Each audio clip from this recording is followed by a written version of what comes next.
Bab 99. Diunggah oleh baca suara. Mataku tetap tertuju pada tangga besi yang tua dengan penyok dan karat, sampai auman makhluk buas mana di bawahnya mengguncangku dari linglung. Sepertinya beberapa monster mana yang lebih tajam telah merasakan kastil. Kita harus bergegas jika kita tidak ingin ada masalah yang tidak perlu, Alfred menyuarakan kepada siapapun secara khusus. Mengintip dari langit, samar-samar kita bisa melihat gerakan halus beberapa binatang buas besar yang terselubung dalam kumpulan pohon yang lebat. Jawab Farai, tidak setuju atau tidak setuju tetapi hanya menerima maksudnya. Ksatria batu, yang membuatku tersungkur di bahunya, dengan lembut menurunkanku ke dasar tangga sebelum jatuh ke pasir dan merekonstruksi dirinya menjadi jubah ketika mengikat diri di bahu Alfred. Kami para kurcaci selalu membawa sedikit kotoran kemanapun kami pergi. Alfred mengedipkan mata kepadaku setelah memperhatikan ekspresiku yang terkejut. Pintu menutup di belakang kami, dan sementara saya pikir kami akan dikelilingi oleh kegelapan, zat seperti lumut yang menutupi dinding mulai bersinar dengan cahaya biru yang lembut. Farai membuang borgol es yang membelenggu kakiku sehingga aku bisa berjalan sendiri dan memimpin sementara Alfred mengikuti di belakang kami. Kami harus berjalan dengan susah payah selama setidaknya 1 jam menaiki tangga yang tampaknya tak berujung ketika aku menyuarakan rasa frustasiku. Apakah tidak ada cara yang lebih cepat untuk naik daripada menaiki tangga yang absurd ini? Aku menghela nafas. Tubuh saya mungkin lebih kuat daripada kebanyakan manusia bahkan tanpa inti mana saya karena proses asimilasi yang saya lalui, tetapi saya masih tumbuh tidak sabar pada waktu yang terbuang. Sihir tidak bisa digunakan di semua pintu masuk, jawab Farai segera, sedikit ketidaksabaran dalam suaranya yang sudah dingin. Aku menghela napas dalam-dalam lagi dan berjalan diam-diam. Mencuri sekilas ikatan saya, seperti yang diharapkan, Sylvie tidur lebih banyak dari biasanya karena perubahannya baru-baru ini ke bentuk drakoniknya. Winsome telah menjelaskan kepadaku tentang berbagai bentuk yang dapat digunakan Asuras tergantung pada situasinya, tetapi aku tidak pernah tahu berapa banyak biaya yang diperlukan pada Sylvie untuk melepaskan bentuk drakoniknya. Akan tetapi, itu tidak bisa membantu, karena Sylvie pada dasarnya adalah bayi yang baru lahir di mata dewa yang dapat hidup untuk apa yang hanya bisa kubayangkan selama ribuan tahun, jika tidak lebih. Hilang dalam pikiranku, aku tidak menyadari bahwa Farai telah berhenti. Aku mendengus terkejut ketika aku menabraknya. Tombak betina hanya sedikit lebih tinggi dari saya, tetapi saya selangkah di bawahnya sehingga wajah saya hanya memukul punggungnya. Namun, lengan saya diborgol di depan saya dan mereka mengenai tempat lain lagi. Intim. Aku tidak terlalu memikirkannya, tetapi yang mengejutkanku, Farai bereaksi dengan cara yang tidak akan kuharapkan. Dia menjerit kecil agak banci saat dia melompat ke depan. Sambil berbalik menghadap saya bisa melihat wajahnya berkedip di embara, semen dan kejutan sebelum segera berubah menjadi tatapan menakutkan yang bisa membasahi seseorang dengan keringat dingin. Mengumpulkan diri, dia berbalik dan meletakkan tangannya di ujung tangga sebelum bergumam pelan, "Kita di sini." Menatap di belakangku, Alfred hanya menyeringai geli sebelum mengangkat bahunya dan mendorongku ke depan. Sebuah cahaya mencolok merembes melalui celah dinding yang telah terbelah. Saat mataku menyesuaikan diri, akhirnya aku bisa melihat apa yang ada di depan. Koridor yang terang benderang dengan langit-langit melengkung membentang dari tempat kami berada, dinding ditutupi dengan desain misterius yang diukir di setiap sisi dan sudut yang terlihat. Tanda-tanda yang diukir membuat koridor tampak lebih seperti sebuah peringatan yang terukir dengan nama-nama almarhum daripada hiasan mewah, setiap ukiran dan desain tampaknya memiliki tujuan dan makna. Ada lampu gantung sederhana yang digantung di langit-langit setiap beberapa meter, tetapi sementara aula itu terang benderang, cahaya putih memancarkan perasaan dingin, tanpa emosi, mengingatkan saya pada rumah sakit di dunia lama saya. Sekarang kita berada di dalam kastil yang sebenarnya, yang terbaik adalah tidak berbicara dengan kami atau tombak apapun, bisiknya dengan suara yang tidak biasa pada suaranya ketika kami masuk melalui pintu yang dibuat secara kasar. Kami berjalan diam, dengan hanya gema langkah kaki kami yang memenuhi aula.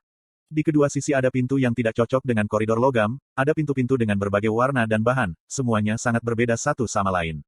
Koridor sepertinya tidak memiliki akhir, tetapi untungnya, Farai menghentikan kami di pintu yang tampaknya acak ke kiri kami di sepanjang jalan. Dia mengetuk pintu tanpa jeda sampai mengayun ke dalam, mengungkapkan beruang lapis baja seorang pria. Aku memandangnya lebih dekat. "Tuanku," penjaga itu segera berlutut dengan kepala tertunduk. "Bangkit," jawab Farai dengan tenang. Penjaga itu berdiri kembali, tetapi tidak melakukan kontak mata dengan salah satu dari kedua tombak itu. Sebaliknya, tatapannya tertuju pada saya karena dia memandang saya dengan rasa ingin tahu dan hati-hati. "Beritahu Dewan tentang kedatangan kita." Alfred melambaikan tangan penjaga itu dengan tidak sabar. Pria lapis baja itu mengambil busur cepat lainnya dan menghilang di balik pintu hitam tersembunyi yang tampak seperti bagian dari dinding. Setelah beberapa menit, penjaga itu keluar dan membuka pintu sepenuhnya untuk kami, membiarkan kami masuk. Lance Zero dan Lance Balrog telah diberi izin untuk bertemu Dewan, bersama dengan tahanan bernama Arthur Lewin. Aku menatap Alfred, mengangkat alis. Saat dia berjalan melewatiku, dia bergumam, "Bah." Nama kode, seolah-olah embara, S.Z. Aku tidak bisa menahan senyum masam sebelum tertinggal di belakang kedua tombak itu. Apapun yang menunggu di depan kemungkinan besar akan menentukan masa depan saya, tetapi yang bisa saya pikirkan hanyalah nama kode untuk semua tombak lainnya. Saat aku meninggalkan penjaga dan melangkah melewati pintu yang tersembunyi, aku bisa segera merasakan perubahan di atmosfer. Kami berada di sebuah ruangan melingkar besar dengan langit-langit bertingkat tinggi yang tampaknya seluruhnya terbuat dari kaca. Kamar itu didekorasi secara sederhana, dengan hanya sebuah meja persegi panjang di bagian paling belakang. 6 kursi, masing-masing duduk dengan salah satu anggota dewan, menghadap kami bertiga ketika mereka menatapku, masing-masing dengan ekspresi berbeda. Yang mulia, Alfred dan Farai membungkuk ke arah dewan saat para raja dan ratu bangkit dari kursi mereka. Tidak tahu apa sebenarnya kebiasaan yang ditentukan dalam situasi seperti ini, saya mengikuti setelah 2 tombak dan membungkuk juga. Bodoh, apakah Anda memikirkan diri sendiri pada tingkat yang sama dengan Lance? Anda harus berlutut paling tidak sebagai tanda penghormatan, sebuah suara serak menggelegar. Aku mendongak untuk melihat bahwa itu adalah mantan Raja Kerdil, Dowside Greyshunders. Dia memakai janggut lebat berwarna coklat yang tumpah dari dagunya dan menutupi bagian atas tubuhnya. Dia memiliki laras peti yang tertutup oleh baju besi kulit yang sepertinya menahan otot-ototnya daripada melindungi mereka. Namun, melihat tangannya yang lembut, tidak beralasan memutar-mutar seruling anggur emas, saya punya pikiran kedua apakah otot-otot itu pernah digunakan, atau apakah itu hanya untuk pertunjukan. Saya mengalami kesulitan mengendalikan wajah saya ketika itu berubah menjadi ekspresi kesal, tetapi sebelum saya bisa membantah kembali, saya melihat Alduin Eralit, ayah Tessia dan mantan Raja Elf. Dia menggelengkan kepala dengan cepat, dengan ekspresi khawatir di wajahnya. Mengepalkan rahangku, aku mengalah. Saya minta maaf, Yang Mulia. Saya hanyalah seorang anak laki-laki dari pedesaan, tidak berpendidikan dengan cara sopan santun, kataku dengan gigi terkatup, mengambil lutut.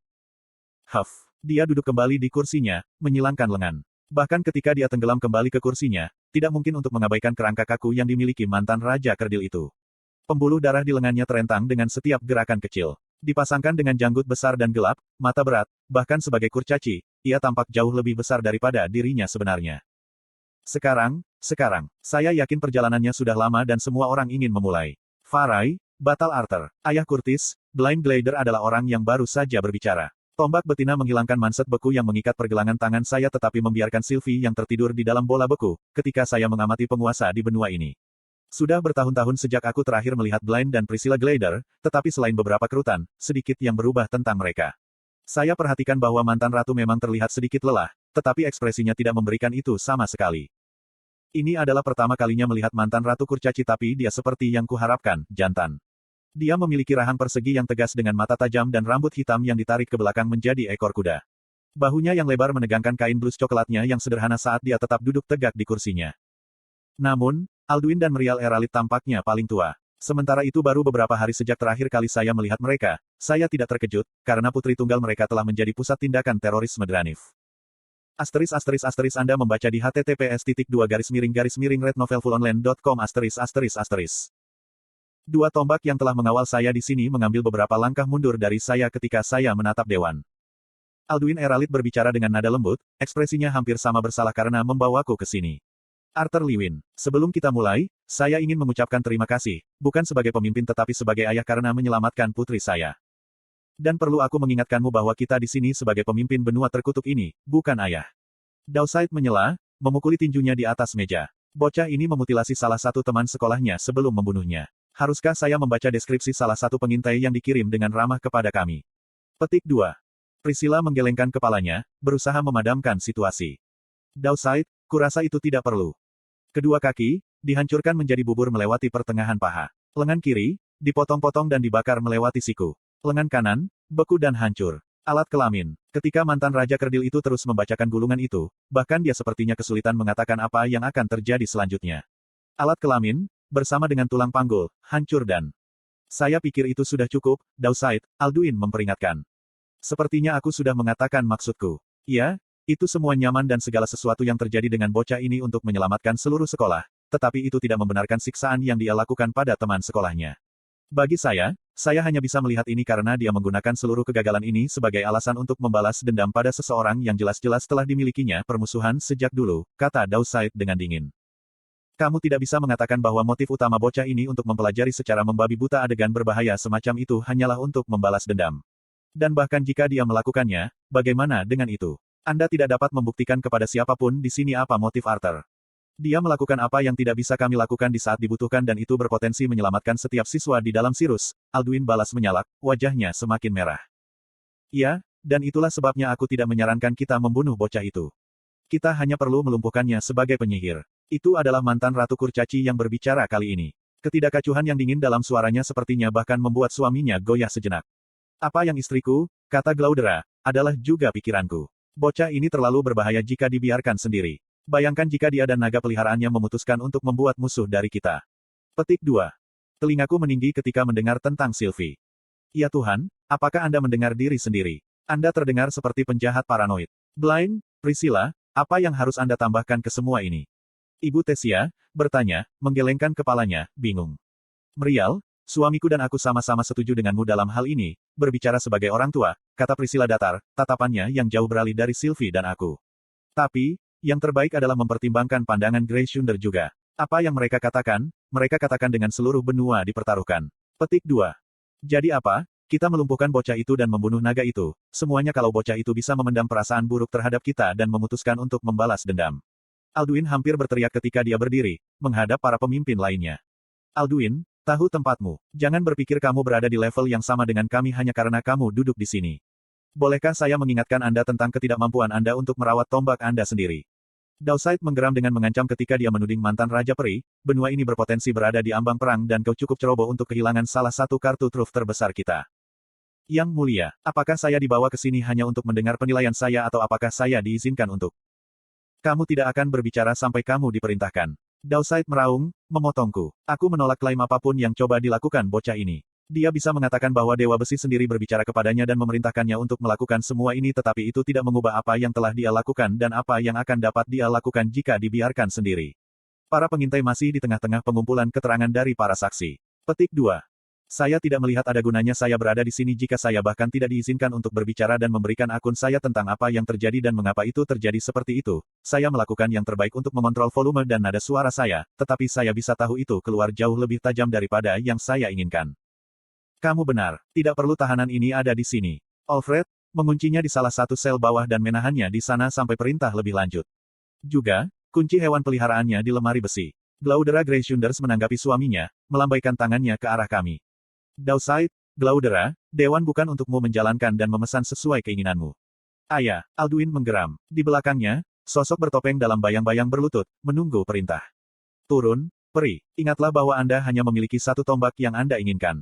Ada ketegangan berat ketika Raja Elf dan Raja Kerdil mengunci mata. Alduin adalah orang yang menyerah saat dia dengan enggan duduk kembali di kursinya. Untuk sesaat ketika aku dijemput oleh Ksatria Batu Alfred, tatapan kami bertemu. Aku bisa melihat tekad yang tak henti-hentinya dalam tatapannya saat dia memberiku anggukan tegas. Aku menggigit lidahku dan memilih untuk tetap diam. Sudah jelas bahwa mantan Raja dan Ratu Kerdil itu semua telah melumpuhkanku, sementara Glider tetap netral karena banyak yang masih belum diketahui. Aku harus bergantung pada Alduin dan Merial jika Sylvie dan aku akan pulang tanpa cedera. Ketika Ksatria Batu membawaku melewati pintu yang berbeda dan menuruni tangga, aku mencoba berbicara dengan Alfred dengan hasil yang sedikit. Melihat sekeliling, sepertinya penjara bawah tanah kastilmu yang biasa di mana tawanan perang dan pengkhianat ditahan. Saya hanya berada di salah satu dari banyak sel, tetapi sebagian besar area tertutup oleh bayangan yang tidak bisa dijangkau oleh cahaya dari beberapa obor yang menyala. Ini akan menjadi selmu, Arthur. Ikatan Anda akan ditempatkan di tempat lain. Ksatria yang dipanggil membawa saya tiba-tiba hancur menjadi debu setelah mencapai ruang bawah tanah saya. Aku mendarat dengan lutut dan siku yang tidak mengesankan saat Alfred menutup sangkar logam. Aduh, dia bisa memperingatkanku, gumamku keras-keras, membersihkan debu dari lututku. Suara itu. Arthur Lewin. Petik 2. Kepalaku melesat mendengar bunyi lemah, namun akrab. Direktur Gutski.